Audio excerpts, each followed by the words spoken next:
Baik semuanya, hari ini saya akan menjelaskan tentang drug-related therapy atau drug-related problems. Kita mengenalnya dengan istilah DRP atau DTP. Bedanya apa dua hal ini? Pada dasarnya, dua hal ini adalah hal yang mirip ya, sama-sama adalah masalah-masalah terkait terapi obat yang sebenarnya tidak kita inginkan, undesirable event. Nah, masalah ini harus terjadi kepada pasien, ya, atau mungkin terjadi kepada pasien, ya, harus sudah terjadi atau mungkin akan terjadi. Artinya, ini nanti dikelompokkan berdasarkan waktunya juga, selain klasifikasi berdasarkan jenisnya. Nah, kenapa ini penting ya? Masalah terkait obat, karena bisa mempengaruhi tujuan dari terapi atau tujuan dari pengobatan. Sehingga nantinya DRP ini harus mendapatkan tata laksana atau diselesaikan masalahnya oleh seorang profesional kesehatan atau lebih dari seorang profesional kesehatan. Nah, DRP ini adalah salah satu tugas yang menjadi clinical domain dari seorang apoteker. Ya, jadi kenapa sih kok penting kita menyelesaikan DRP? Karena memang itu adalah tugas dari seorang apoteker dalam melaksanakan pharmaceutical care atau asuhan kefarmasian. Jika adik-adik nanti ditempatkan di sebuah layanan kesehatan dan kebetulan menggarap bagian clinical domain-nya atau menjadi apoteker di bagian klinisnya, maka salah satu tugas utama adalah menyelesaikan problem terkait terapi yang dialami oleh pasien atau akan dialami oleh pasien. Sehingga hal yang harus dilakukan adalah mengidentifikasi terlebih dahulu drug therapy problemnya atau drug related problemnya itu apa saja. Sehingga kemampuan menganalisis DRP ini adalah core competence ya, salah satu dari kompetensi utama seorang apoteker dalam melaksanakan praktek asuhan kefarmasian. Tujuannya tentunya agar pasien bisa mencapai tujuan terapi yang maksimal dan mendapatkan manfaat yang paling optimal dari rencana terapi pengobatan. Nah, proses identifikasi dari DRP ini adalah fokus dari proses analisis farmakoterapi yang kita lakukan sebagai apoteker. Ya. Jadi fokus of the assessment. Rencana asuhan kefarmasian biasanya terdiri dari berbagai step. Contohnya adalah menggunakan step SOAP, di mana fokus utama bagian A-nya, assessment-nya, itu adalah mengidentifikasi drug therapy problems. Dan hal ini represent the key decision yang nantinya dibuat dalam proses patient care. Ya. Sehingga saat kita sudah berhasil menganalisis drug-related problems atau DRPs, nah ini kita baru bisa menentukan dalam proses patient care nanti, tahapan apa saja yang harus dilakukan.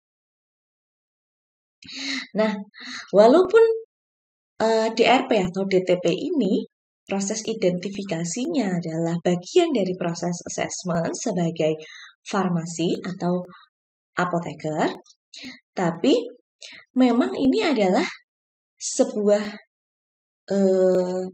proses yang sangat unik ya, sangat unik tuh, karena proses assessment ini tidak dilakukan oleh tenaga kesehatan yang lain.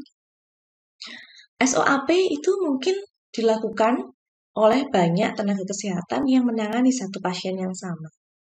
Tapi masing-masing profesi kesehatan punya tujuan sendiri dan dasar sendiri dalam melakukan assessment sesuai dengan asuhan yang dilakukan. Asuhan kedokteran, misalnya asuhan medik, tentunya akan mengasesmen diagnosa pasien. Asuhan keperawatan maka akan mengasesmen problema yang dibutuhkan oleh pasien dalam proses perawatan. Sedangkan farmasis atau apoteker akan mengasesmen drug-related problems, baik yang sudah terjadi maupun yang akan terjadi atau potensial terjadi pada pasien. Sehingga memang DRP ini adalah konsekuensi dari kebutuhan terapi pasien yang belum tercapai, belum terselesaikan. Ini adalah menjadi tanggung jawab kita sebagai farmasis. Nah, di Indonesia sendiri, analisis DRP ini menjadi salah satu hal yang sudah jelas tertuang tugasnya sebagai tugas apoteker di Standar Pelayanan Kefarmasian di Rumah Sakit nomor 72 tahun 2016 di bagian pelayanan farmasi klinik. Apoteker klinis mempunyai tugas dalam melaksanakan standar pelayanan kefarmasian, yaitu di bagian visite dan pemantauan terapi obat. DRP adalah menjadi tujuan dari pelaksanaan visite dan PTO. Jadi farmasis sesuai dengan standar pelayanan kefarmasian di rumah sakit bertujuan menganalisis DRP saat melakukan visit atau melakukan proses pemantauan terapi obat. Nah, bagaimana sih prosesnya kita menemukan dan menyelesaikan DRP? Kita harus pahami dulu yang pertama, bahwa DRP itu bagiannya apa saja yang harus kita lakukan dalam proses assessment. Ya, minimal ada 3 bagian besar dalam proses analisis DRP. Yang pertama adalah kita harus bisa mendeskripsikan dulu patient condition atau problem. Ya, jadi kita lihat dulu conditionnya, subjektifnya seperti apa, objektifnya seperti apa jika kita menggunakan metode SOAP. Termasuk problemnya. Problem di sini dalam artian entah itu diagnosa yang sudah ditegakkan oleh sejawat dokter atau problem medik yang muncul berkaitan dengan diagnosa tersebut.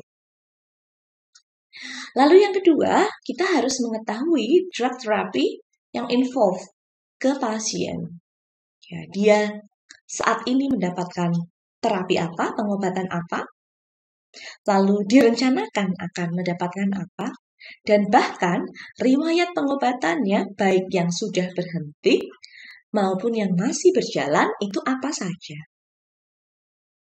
Setelah itu, kita juga perlu mempunyai informasi tentang asosiasi spesifik atau keterkaitan spesifik antara terapi obat tadi di poin B dengan patient condition di poin A.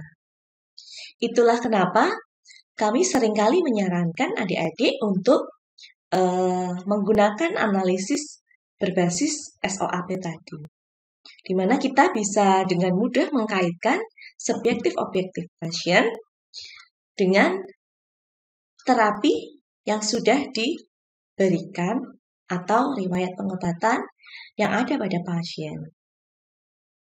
Nah, keterkaitan antara SO dengan terapi, inilah yang kita analisis di proses assessment menjadi kemungkinan atau bahkan DRP yang sudah terjadi. Nah, di dalam proses analisis DRP, ada baiknya kita juga menilai keparahannya, ya, tingkat keparahan DRP ini, lalu akut tidaknya, dan signifikansi ke pasien. Sehingga kita bisa menentukan plan apa yang harus kita rencanakan dan dengan prioritas apa. Jika seorang pasien mengalami DRP lebih dari 1, maka prioritas mana yang harus didahulukan? Tentunya yang lebih gawat dan yang lebih berat. Walaupun nantinya semua DRP yang kita temukan wajib untuk di-resolve atau diselesaikan. Ya. Jadi tadi ya, kalau ada DRP yang lebih dari satu pada seorang pasien, maka kita harus tetapkan skala prioritas. Mulai dari yang paling penting dulu, atau yang paling kritis dulu. Nah, bagaimana kalau saat kita visit atau saat kita PTO, ternyata pasien ini setelah dianalisis tidak mengalami masalah terkait pengobatan atau DRP. Nah, walaupun seorang pasien ini tidak mengalami hal tersebut, pasien tetap membutuhkan care plan dan follow-up evaluation. Ya, jadi saat kita tidak menemukan DRP dalam sebuah rencana pengobatan pasien, pasien ini tetap membutuhkan plan berupa minimal follow-up evaluation. Sebuah proses terapi pasti punya tujuan tertentu yang ingin dicapai. Entah itu eradikasi patogen penyebab penyakit, entah itu kontrol keadaan fisiologis yang sekarang mengalami permasalahan, entah itu menyeimbangkan keadaan tubuh pasien atau mengurangi rasa sakit pasien dan lain sebagainya. Tujuan-tujuan itu perlu di follow up nantinya apakah sudah tercapai atau belum. Nah, tujuan tadi bisa menjadi dasar untuk memberikan plan saat seorang pasien tidak mengalami DRP di dalam terapinya.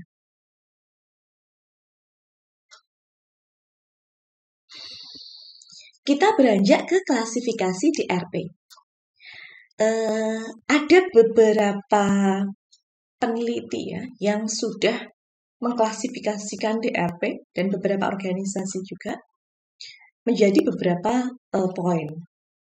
Banyak sih sebenarnya jenis-jenis klasifikasi DRP atau DTP ini.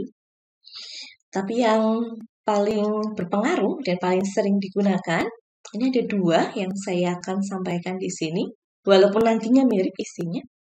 Yang pertama adalah klasifikasi DRP, jadi istilahnya adalah DRP, yang dikembangkan oleh Strand et al. Tahun 1990.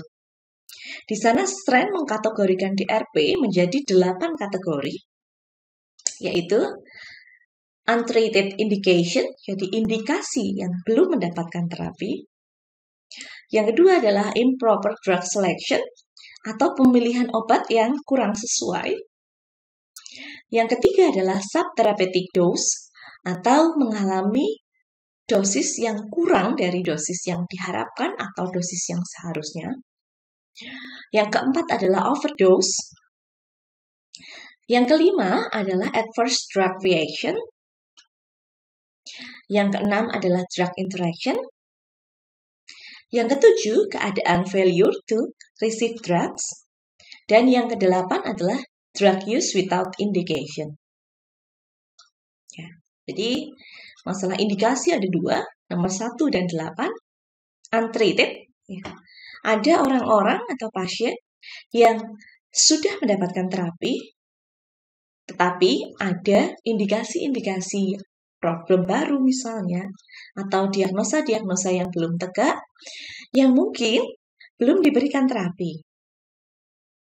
Nah, ini adalah salah satu masalah yang perlu ditegakkan DRP-nya, dan kita bisa berikan saran di dalam proses plan-nya kepada sejawat dokter misalnya untuk melaksanakan terapi pada indikasi tersebut. Sebaliknya, ada juga pasien yang mengalami drug use without indication. Hal ini biasanya seringkali terjadi saat seseorang mengkonsumsi obat ya, yang seharusnya hanya sampai suatu keadaan ini terselesaikan, tapi dia lanjutkan hingga sudah selesai penyakitnya atau sudah selesai keadaan-keadaan gangguan kesehatan yang tadi diterapi. Bisa juga drug use without indication ini muncul akibat terlalu banyaknya ketakutan terhadap keadaan-keadaan yang mungkin muncul. Sehingga ada terapi-terapi profilaksis yang mungkin kurang sesuai digunakan. Selanjutnya, masalah-masalah pemilihan obat Misalnya adalah improper drug selection. Ya, nomor 2, poin improper drug selection. Misalnya dalam terapi digunakan obat yang bukan paling efektif. Dalam terapi terjadi duplikasi pengobatan misalnya. Nah, hal ini masuk ke dalam golongan improper drug selection. Lalu masalah-masalah terkait dosis. Dosis yang kurang atau subterapi dan dosis yang berlebih. Di sini yang menyebabkan perubahan dosis atau permasalahan dosis itu bukan saja akibat kesalahan dalam perhitungan atau pengukuran dosis untuk pasien oleh praktisi medik ya. Tetapi bisa juga saat terapi atau overdosis itu kesalahan terjadi dalam proses minum obat oleh pasien. Misalnya menggunakan takaran yang salah, penakar yang salah, minum dalam waktu yang salah, atau cara minumnya yang salah. Sehingga akhirnya menghasilkan dosis yang berbeda dari dosis yang diharapkan. Selanjutnya adalah masalah-masalah terkait hal-hal yang mungkin muncul dalam pengobatan sebagai risk atau resiko dari penggunaan obat tersebut, yaitu adanya adverse drug reaction atau drug interaction. Adverse drug reaction ini bisa berdiri sendiri, bahkan dalam terapi pasien yang hanya satu obat. Karena seseorang jika mengkonsumsi suatu obat atau suatu terapi, tentunya selain mendapatkan benefit atau manfaat dari pengobatan tersebut, otomatis dia punya resiko kejadian adverse drug reaction. Walaupun kejadian ini tidak pasti selalu terjadi pada setiap orang. Sehingga kalau kita ingin menganalisisnya sebagai suatu kejadian yang mungkin terjadi, maka kita harus pilihkan ADR mana yang angka kejadiannya tinggi related to patient condition. Ya. Jangan sampai kita menuliskan DRP, ADR potensi munculnya efek samping A, efek samping B, C, D, E sampai selesai sesuai dengan yang tertulis di label. Itu tidak ya. Saat kita menyampaikan terjadi potensi terjadi ADR, maka itu karena pasien mengalami kondisi yang mungkin berkaitan dengan hal tersebut. Misalnya, seorang pasien dengan gangguan ginjal tentunya akan mengalami resiko lebih tinggi terkait ADR yang muncul pada obat-obat yang berkaitan dengan gangguan ginjal dibandingkan dengan orang-orang yang keadaan ginjalnya normal. Selanjutnya, drug interaction. Berarti di sini minimal ada 2 terapi yang ada di dalam rencana terapi pasien, dan jika terapi tersebut digunakan secara bersamaan, baik itu bersamaan dalam proses terapi atau bersamaan waktunya, bisa menghasilkan kondisi yang mempengaruhi efek dari pengobatan. Lalu adalah masalah kegagalan menerima pengobatan. Nah, di sini bisa jadi akibat kelalaian pasien karena ketidakpatuhan misalnya. Bisa juga karena kondisi lain pada pasien. Misalnya pasien mengalami kesulitan menelan, tetapi mendapatkan obat yang sulit ditelan, misalnya tipe tablet. Lalu bisa juga akibat keadaan ekonomi pasien misalnya, pasien tidak mampu untuk membeli obat tersebut. Itu juga masuk ke dalam masalah failure to receive drugs.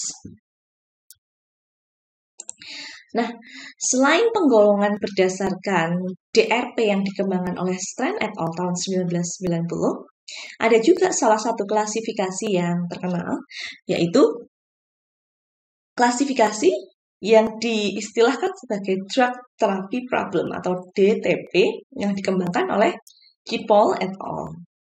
Ini adalah versi terakhir yang saya tuliskan di sini tahun 2012.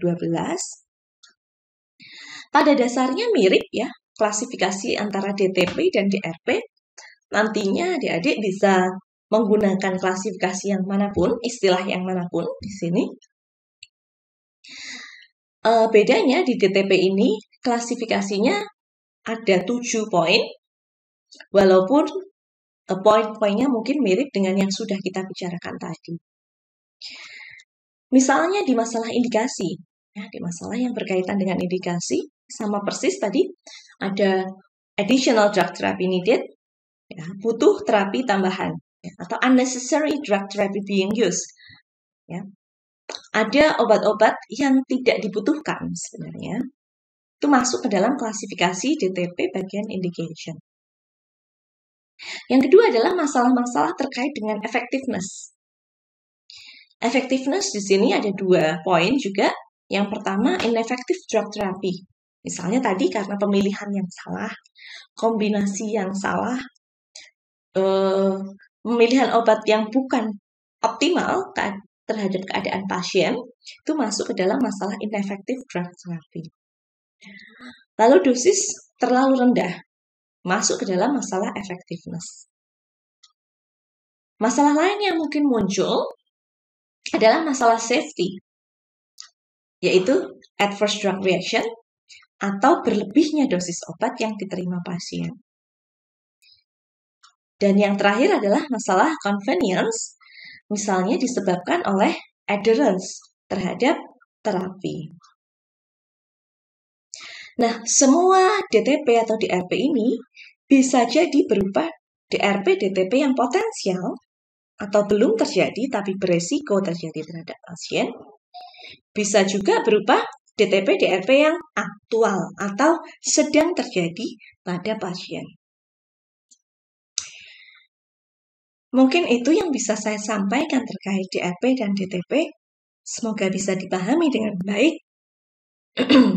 Dan terkait hal tersebut, nanti bisa kita pelajari lebih dalam dengan pelaksanaan diskusi terkait DTP, DRP dengan analisis resep.